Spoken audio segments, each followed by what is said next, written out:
Assalomu alaykum. Mana Hilol Medtur turistlik agentsiyasidan bizaga Hilol opam baraka topkur Kleopatra degan gostinitsani gaplashib berdilar. Bu Sharm el Sheyxda joylashgan.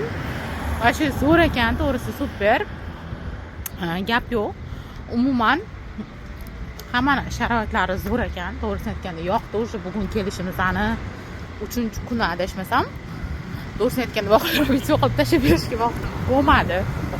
Bilasizlar, endi dam olish bu vaqtlar отлично. Bo'lyapti. Mana bu transfer xizmati aeroportdan olib borib kelishayotgan, undan tashqari shahar aylantirishab ichida ekan. Aynan bu turi rosa yoqdi. Bu mana o'zi qabulxonasi. Bu tabashi zo'r. Ichidagi hamma narsa бесплатный, мороженое deysalarmi, xullas hammasi zo'r.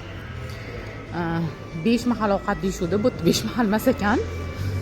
Круглый суточный soat даже 24 soat ishlaydigan restorani ham bor ekan ichida.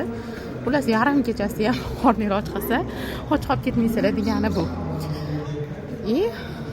Mana peshqo'm yurmaysizlar, sizlarni mashinalar olib yurar ekan bu yerda.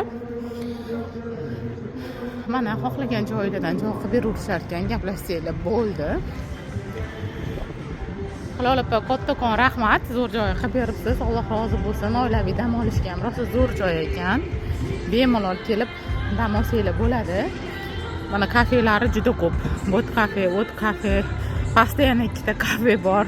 Pastda basseynning oldida даже 3 ta kafe desam ham bo'laveradi. Tepani o'zida yana 2-3 ta kafelar bor.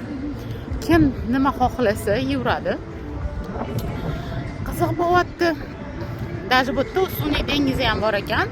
Suv to'lqinlantirib berar ekan. Maza qilib davom olamiz. Rahmat.